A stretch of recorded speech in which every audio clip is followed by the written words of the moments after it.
ನೀವು ಕೂಡ ಅವಕಾಶ ಒದಗಿಸ್ಕೊಟ್ಟಿದ್ದೀರಿ. ಅದಕ್ಕೋಸ್ಕರ ನಿಮಗೆ ಮತ್ತು ವಿರೋಧ ಪಕ್ಷದವರಿಗೆ ಎಲ್ಲರಿಗೂ ಕೂಡ ಮತ್ತೊಮ್ಮೆ ಧನ್ಯವಾದಗಳನ್ನು ಹೇಳಲಿಕ್ಕೆ ಬಯಸ್ತಾ ಇದ್ದೇನೆ. ಅಲ್ಲ, ಈಗ ಶಕ್ತಿ ಬಂದಿದೆಯಾ ಸರ್ ನಿಮಗೆ? ಶಕ್ತಿ ಬಂದಿದೆ ತಾನೇ? ಈಗ ಮಾತಾಡ್ಬೇಕು, 2 ಗಂಟೆ ಮಾತಾಡ್ತೀನಿ ಅಂತ ಹೇಳಿದ್ರೆ ಶಕ್ತಿ ಬಂದಿದೆ. ನನ್ಗನ್ಸುತ್ತೆ ನಿಮಗೆ ರಾಜಕೀಯವಾಗೂ ಶಕ್ತಿ ಬಂದಿದೆ ಅಂತ ನನಗೆ ಅನ್ಸಿದೆ. ಈಗ ರಾಜಕೀಯವಾಗೂ ಶಕ್ತಿ ಬಂದಿದೆ, ನಿಶಕ್ತಿ ಹೋಗಿದೆ ಅಂತ ಅನ್ಸಿದೆ. ಆಯ್ತು, ನಿಮ್ಮ ಕಳೆ ನೋಡ್ತಾ ಇದ್ರೆ. ಮೊನ್ನೆ 4 ದಿನ ಸ್ವಲ್ಪ ಯಾಕೋ ಸಪ್ಪಗಿತ್ತು, ನನ್ಗೇನೋ ರಾಜಕೀಯ ನಿಶಕ್ತಿ ಅನ್ಕೊಂಡಿದ್ದೆ. ಇವತ್ತು ಶಕ್ತಿ ಬಂದಂಗೆ ಕಾಣ್ತಾ ಇದೆ.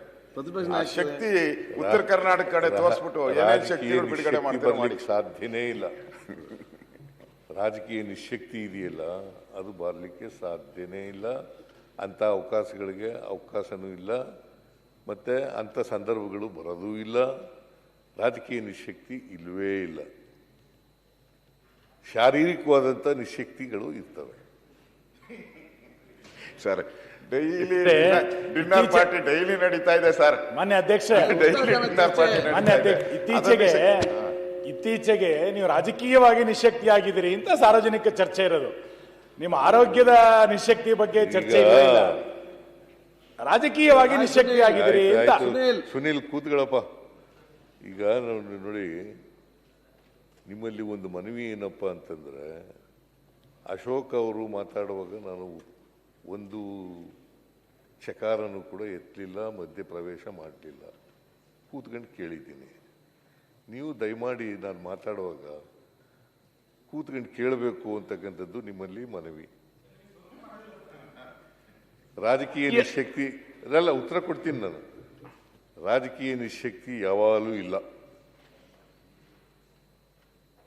ಮತ್ತೆ ರಾಜಕೀಯನ ಅಷ್ಟೊಂದು ತಲೆ ಕೆಡಿಸ್ಕೊಂಡು ಮಾಡಬೇಕಾದಂಥ ಅಗತ್ಯ ಇಲ್ಲ.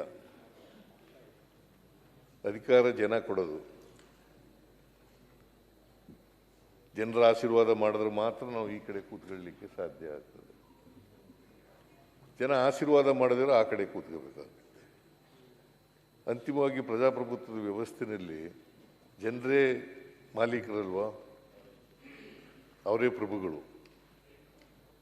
ಅವ್ರು ಏನು ಹೇಳ್ತಾರೆ ಹಂಗೆ ಮಾಡಬೇಕು. ನಾವು ಐಡಿಯಾಲಜಿ ಏನೇ ಹೇಳಿದ್ರು ಕೂಡ, ಕಾರ್ಯಕ್ರಮಗಳನ್ನು ಏನೇ ಹೇಳಿದ್ರು ಕೂಡ ಜನಗಳ ಮುಂದೆ ಅಂತಿಮವಾಗಿ ತೀರ್ಪು ಕೊಡೋರು ಯಾರು?